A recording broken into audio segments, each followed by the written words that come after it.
Hello and most welcome to 920. This is a rather lovely day today. Sun is coming up a little bit.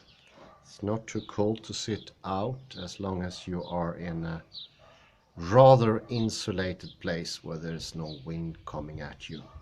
We have a western wind here and it's sort of chilly as the western wind usually is. And speaking of which, I don't know if you know that most eastern parts of towns in the world are supposed to be of a lower quality. And a superficial take on that would be that there is here also some sort of polarity going on, where the western part is the better one and the eastern is the lesser one. But not all oppositions are the same.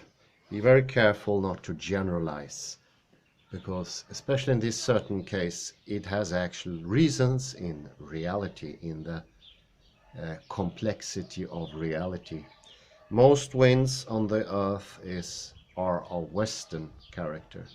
That means that the western part of a town or a metropolis like London usually got more wind, and that meant fresher air, especially important in the penultimate century from now, in the industrialization area, where time when pollution was frequent, and of course you didn't want to live in, for instance, the smog London. But the same thing goes for many towns on Earth.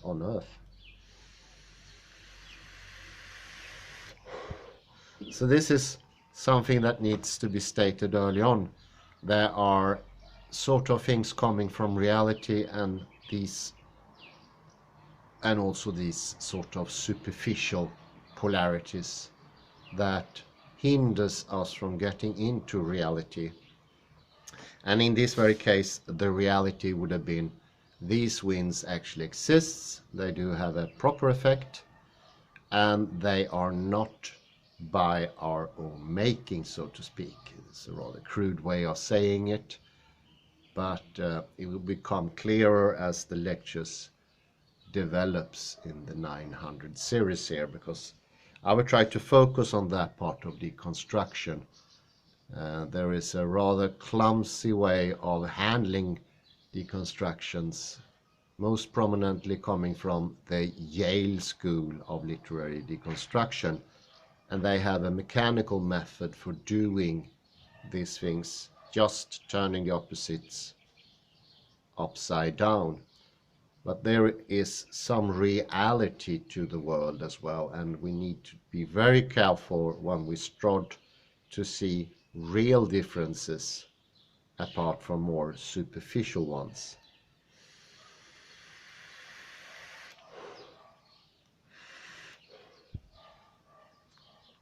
As always in these cases, there is a level of complexity, and it's also a level of different niveaus, as I call them.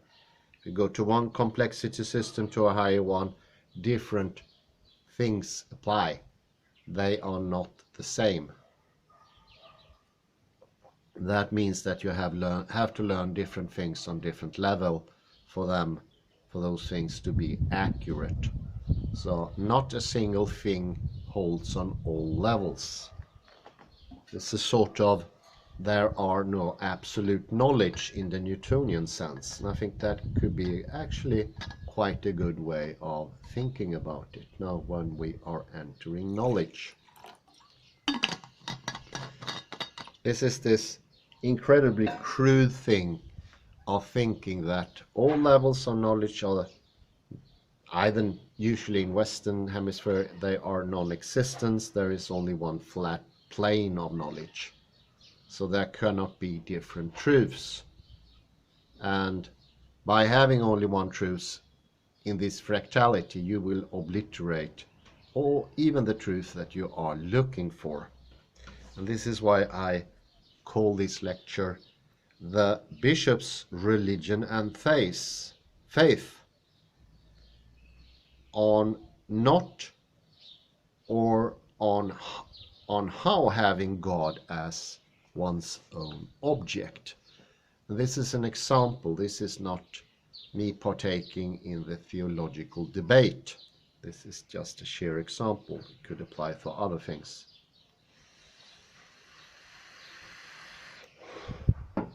But it became obvious the other day when I was checking out an article written by the bishop in Sweden, in Stockholm, and she wrote about her faith, and I got this feeling it was something very, very distant, something that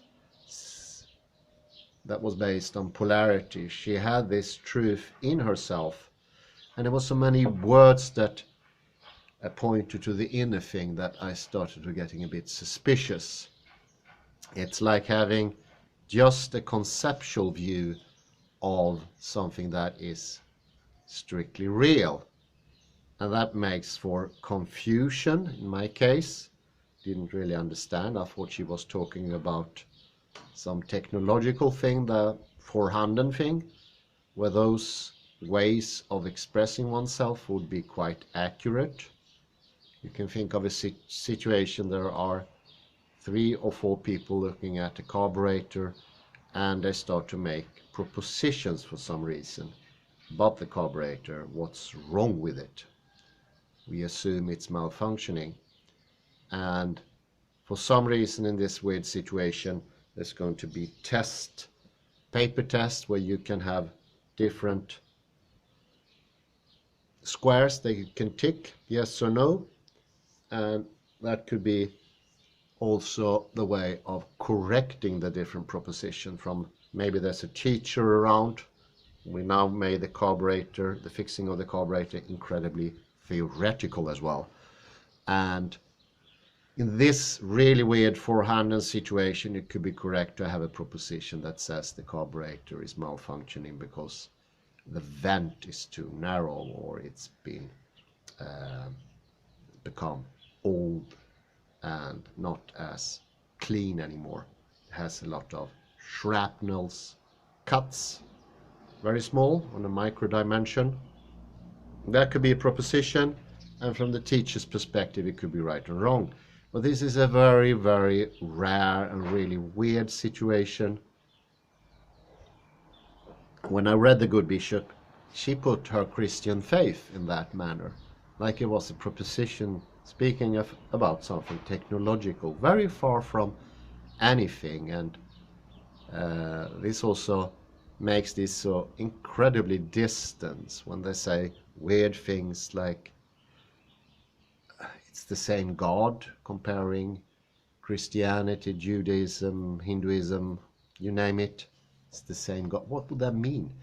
It is a teacher's proposition to be corrected yes or no.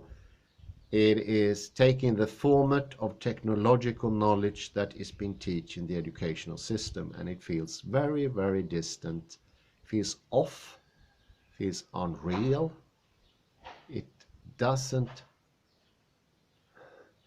go into the depth neither of reality or what she has inside.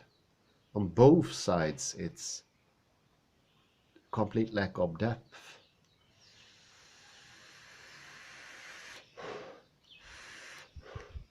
And this, of course, has a bodily take as well. The body is not present. She's not present in her gestures, in her movements, because she hasn't trained those things. There is no succession from earlier knowledge. We learn by doing things, and that will be transmitted from one grandfather to his son to his daughter and so forth. It's very hard to see knowledge being transferred in any other way.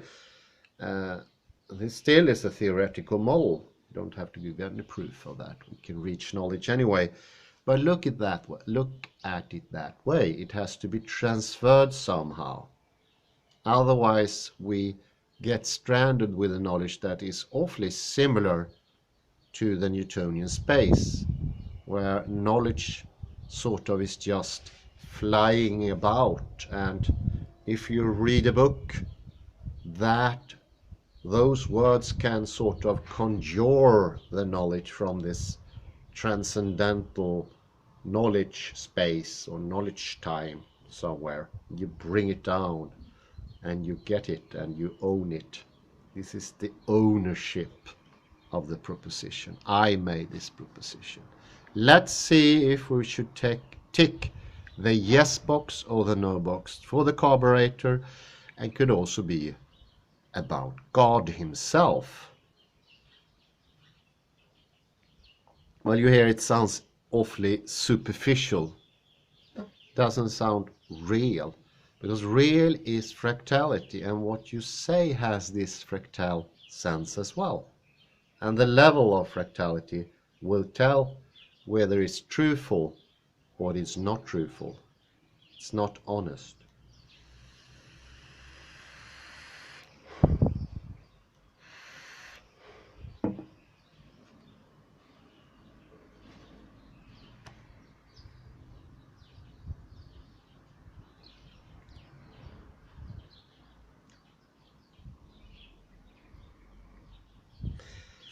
One take on this is, of course, this idea of the origin of the knowledge. When was this established that this knowledge was here? And this is very parallel to original text that Kalle Lunda talks about a lot, that it needs to be established by the subjects or some committee where is the reality of the text. But somehow the text cannot tell its own message. Well, similar to the objects in the world, in this very limited sense of the world, the objects don't speak for themselves. We need to sort of refer to them, and we have indirect knowledge about them. That could be ticked yes or no, or maybe some more factors, length and breadth and width and so forth. But it's not true knowledge. You don't get into knowledge. You are not there with your whole fractality. And this is not something you can fix from inside or even outside. You have to learn just.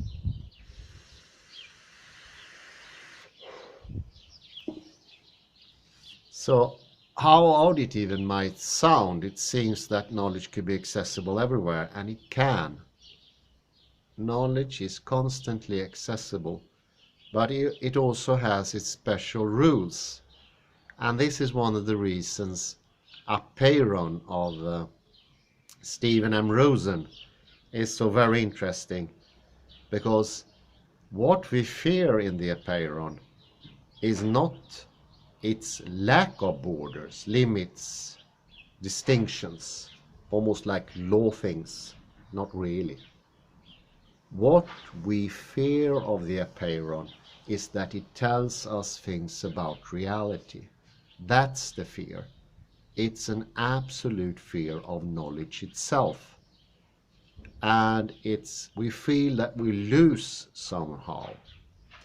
We lose our ability to make our own divisions, our own polarities, to marginalize, to prioritize, to decide what the world is.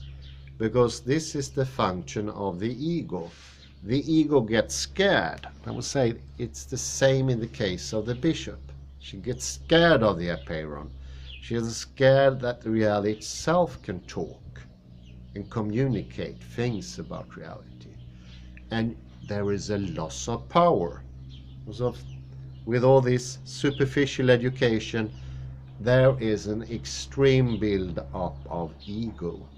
It becomes so important to defend this epistemological knowledge, that would be the understanding of the origin that makes me the possessor of that knowledge, because that thing over there and that thing over there and that thing in that book, in that past, supposed to support me. But that, all those things are, of course, supplement. They're addendums that shows that there is an original lack in knowledge.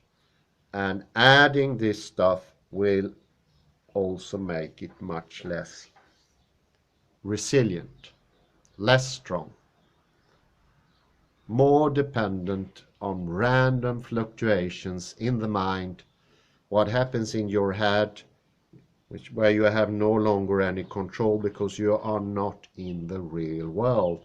You are in the famous now simulacrum of Ian McGilchrist. And then you don't have any safety. You're not in space. Nothing you say would actually mean anything for what you are saying, and also what you are thinking lacks the complexity of the fractality.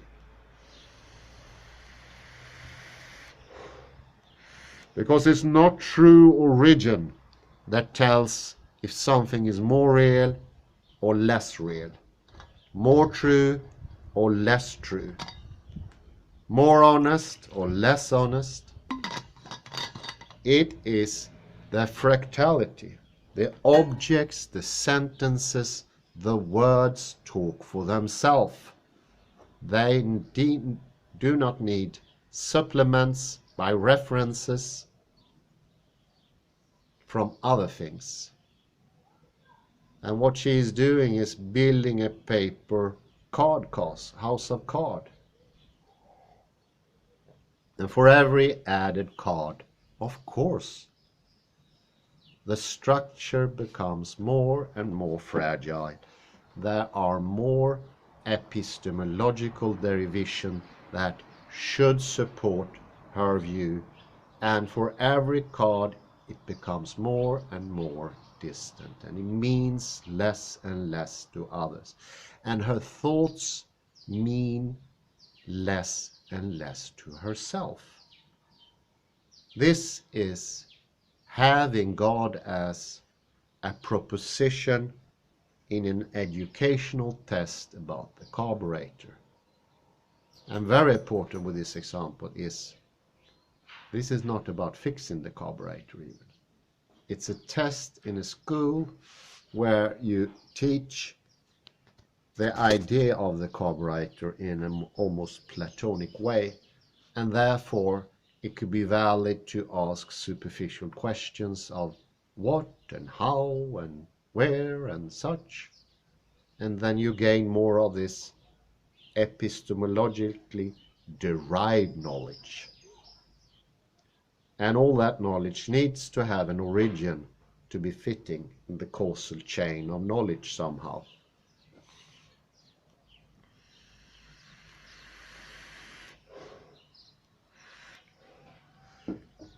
Fractality is much better.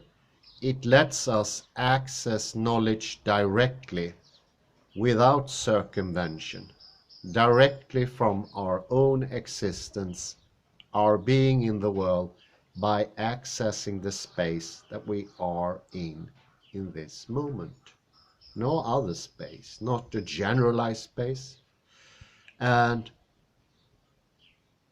a real time, which is this time, my projecting into the future, my taking in the past, making them active, and letting knowledge sort of infuse this, to lead the way, to show the path. It is projecting. This is protension, as Edmund Husserl would say, and retention as active things. And the very consciousness, that is the now. It is exactly this consciousness that we in the modern society is striving for, this quest for presence, for existence, but also for owned knowledge, like a possession knowledge, owned by the ego. The ego doesn't have this liveliness as the awareness. It is an automatic process. Actually, it is the very lack of knowledge. It's a blockage of knowledge. So once looked into, you will see that what you thought to be the self or the ego and the object is constructed of nothing. There is nothing there. You jump a step somewhere, and we did jump that step when we jumped directly into the ontological instead of the more important why. Why could also be equaled with the very question, in what direction is this going? Where is my life going? And to be actively engaged in that life means projecting, means retention, not getting stuck in the now.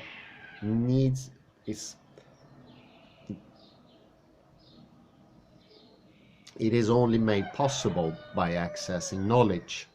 The quest in itself should never be stopped because it has a very good reason. The lack of presence is the reason for metaphysics of presence. The lack of existence of objects, so to speak, with permanence, that is the reason for the quest. But we can have that by accessing knowledge in a more direct way, because these things have their own law. The apeiron is, to some extent, limits, but in a good way. They are not self-made. And the apeiron also holds presence and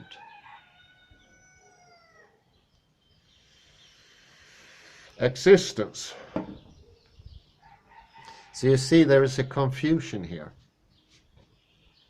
We go in the other direction because the ego has, once it has established itself and the world, all striving goes in that direction. And it can only make itself weaker and weaker and weaker. It doesn't gain force.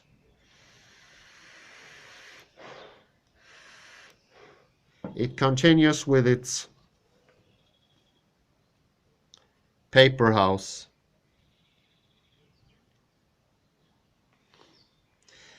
And then the actions also become less decisive. This is seen, this is perceivable, this is not beyond perception. We can perceive directly by entering knowledge how much truth there is to someone saying something. We don't have to make weird circumventions to find out the truthfulness of the carburetor. We don't have to play this theatrical, theater-like way. We don't have to do epistemology, well, at least not in that circumventive, obstacle-filled way. We can access knowledge everywhere because each fractal holds the whole of the world. And this is how space works. It is not distancing reality and we need to go look for it somewhere else, either in space, either in time, either in knowledge. It is right there. The reality of fractality tells its own message. And of course, that means that you need to get into fractality yourself as well. This is the only way of embodying knowledge, because you are a fractality as such.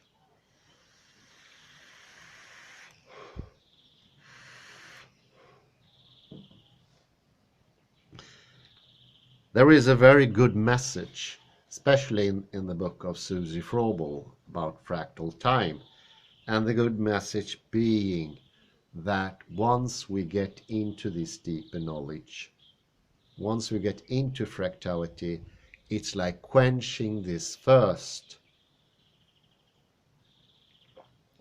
The quest that's been going on for 2,500 years can now change its direction to something that actually quenches the thirst that we're striving for.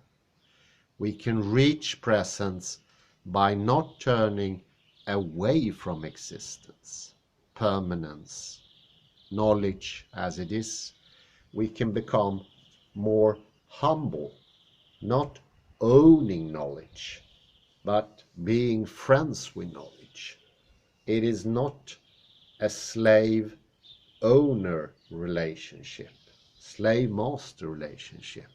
It's not the slave morality or the master reality of Nietzsche.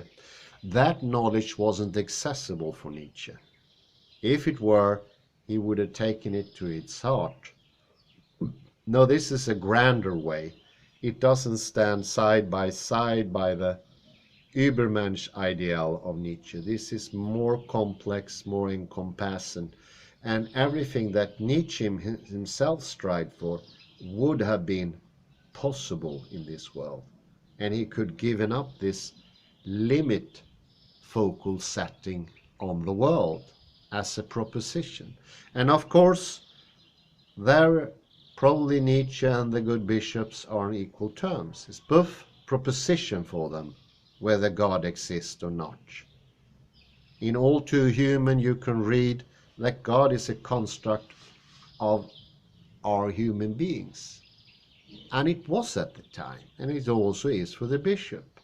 He revealed that. He helped us in a way, and he paid the price, of course, of lunacy. But it's no longer necessary. Not since the event on quantum physics. We don't have to make do with second-hand knowledge, or third-hand knowledge, or fourth-hand knowledge. We can go into knowledge directly, without too much delay,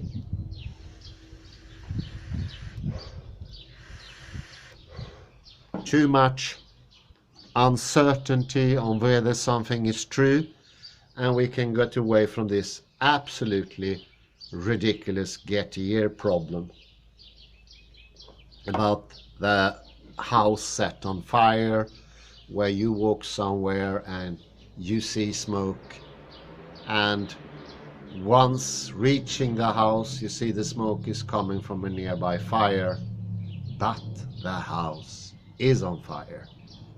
This is a very low take on reality. This is distancing from everything, and it's absolutely ridiculous. But it is true for many people. It was true for Nietzsche in some way. And this is probably the litmus test where you are now if you think this to be a problem. It is an actual problem for many people. So it's not like that can't be true for some. But it's a deeper understanding that can be reachable. And yeah, well, I had to be honest, for me, I never liked the get-here problem. I didn't know what was wrong with it. It felt off somehow. And I got this distaste in my whole body. The body wouldn't accept this as being of truth. And it has this taint of origin, looking into the mirror and being obsessed by the origin, because you have no other way in this thirst for knowledge to know anything, and you try to get knowledge everywhere in the most circumstantial, happenstantial, random, distance way, and you cling to that, of course, because you have no other knowledge. So we don't have to go to that fearsome, depressing, it's utterly depressing, most of modern philosophy. Think about Camus' art, they couldn't find knowledge, and have this pseudo message, give up knowledge then, give up life. These are dishonest. I feel that take is absolutely dishonest, and they were plagued by this necessity for presence, and they could only do by blocking out the future, blocking out the past, and behaving, especially, I don't know about Camus, but Jean-Paul Sartre behaved in a manner that's just beyond belief. How many times was he unfaithful to Simone de Beauvoir, ridiculing her, obliterating her. And of course, these people didn't have a choice. They didn't understand quantum mechanics, that we can have both. And then the single mirror image is the thing. That is the perception. That is the gestalt. It's no wonder. Knowledge is also a very real thing. And it sort of sets limits to what you can understand. But it doesn't have to be. It can be opened up little by little, relearning, giving up the old knowledge, and also become more humble. There's nothing humble with Jean-Paul Sartre. His whole demeanor was very, very excessively self-certain. In some ways, that means that he tried to assert for himself that he was happy with his own thing. The double dishonesty, tricking yourself, which is of course the worst of deceivement. As you trick yourself, there is no limits for anything. If you're still in the level, I think most people are there in deceiving others. We haven't gone so far. But if you really start deceiving yourself, you've gone on into a path that could be interminably wrong. We cannot strive back because you've given up this honesty somewhere. It's that honesty, I think that is the seed to start with. Once you realize fractality, honesty can show you the way. You want to be true somehow. And you're not true by epistemological ideas. It must come some other way. By this, you will also gain knowledge, time, and space. You will gain calmness, peace, and harmony. Because in fractality, there is harmony. Because not it has to be harmony, but rather it is harmony. It is not something you demand from reality. Gives it without even asking. Think once more of the chaotic theory. It shows that the more things you put into the stream where you have a maelstrom, the stronger you get. This is the actual construct of reality. Nothing you need to believe in. It is there to be investigated and having gain from. And that gain is accessible to each and every living organism on this planet, without a doubt. That's the incredibly positive message of Susie Froebel. Fractality is everywhere. And it tells us all those things that we've been searching for so long, 2,500 years. Gives us that very thing. That is in truth a gospel. Well, I say thank you very much to Susie Froebel, and I say thank you for you to listening, and I wish you a very pleasant afternoon as we have by now. Bye bye.